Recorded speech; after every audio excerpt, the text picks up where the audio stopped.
Hello friends, ഇന്ന് ഡിന്നറിന് നമുക്ക് ചൂട് ചിക്കൻ കറിയും ദോശയുമായാലോ? ഇന്ന് നമ്മൾ ദോശ ഉണ്ടാക്കുന്നത് ലാറ്റിൻ അമേരിക്കക്കാരനായ കുഞ്ഞൻ സൂപ്പർ ഫുഡ് കീൻവ കൊണ്ടാണ്. അപ്പം നമ്മൾ തലേ ദിവസം ഒരു 100 ഗ്രാം കീൻവ വെള്ളത്തിലിട്ടു. രാവിലെ അത് അരച്ച് ഡിന്നറിലേക്കാണ് നമ്മൾ പ്രിപ്പയർ ചെയ്യുന്നത്. കീൻവയും അല്പം ഉലുവയും ഉഴുന്നും അല്പം ചോറും കൂടി ചേർത്ത് അരച്ചെടുത്ത് റെഡിയാക്കി വെച്ചു. രാവിലെ വൈകുന്നേരം നമ്മൾ ഡിന്നർ പ്രിപ്പയർ ചെയ്യാൻ പോവാണ്. പാൻ അടുപ്പിൽ വെച്ച് ദോശ ചുട്ടെടുക്കാം. നമുക്ക് അല്പം നെയ്യോ ഒലിവ് ഓയിലോ ഒക്കെ ഒന്ന് മുകളിൽ സ്പ്രേ ചെയ്ത് കൊടുത്ത് നമുക്ക് സാധാരണ ദോശ ഇടുന്ന പോലെ ചുട്ടെടുക്കാം.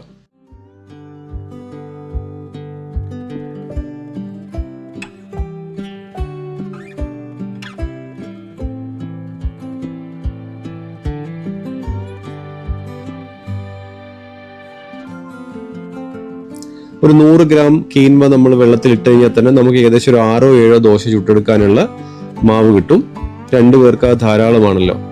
നമുക്കറിയാം കീൻവ ഒരുപാട് ന്യൂട്രീഷണൽ ബെനിഫിറ്റ്സ് ഉള്ള ഒരു ഫുഡാണ്. ഡയബറ്റിക് പേഷ്യൻസിന് മസ്റ്റ് ഐറ്റമാണ്. അരിക്ക് പകരക്കാരനായിട്ട് ഏറ്റവും നന്നായിട്ട് കഴിക്കാൻ പറ്റുന്ന ഒരു ഫുഡും കൂടിയാണ് കീൻവ. അപ്പൊ അതുകൊണ്ട് ദോശ ശരിക്കും ഒരു പരീക്ഷണമായിരുന്നു, പക്ഷെ അത് വിജയിച്ചു എന്ന് തന്നെ പറയാം. സൂപ്പർ ടേസ്റ്റി ആയിട്ടുള്ളൊരു ദോശയായിരുന്നു.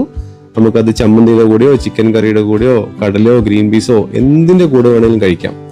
ഒരു രുചി വ്യത്യാസവുമില്ല, മറിച്ച് നല്ല രുചിയാണ് താനും. അപ്പം നിങ്ങളൊക്കെ ഇത് ട്രൈ ചെയ്ത് നോക്കണമെന്ന് ഞാൻ ആഗ്രഹിക്കുന്നു. നിങ്ങൾ ട്രൈ ചെയ്ത് നോക്കിയിട്ട് അഭിപ്രായം പറയണം. നമുക്ക് വീണ്ടും വേറൊരു വീഡിയോയിൽ കാണാം.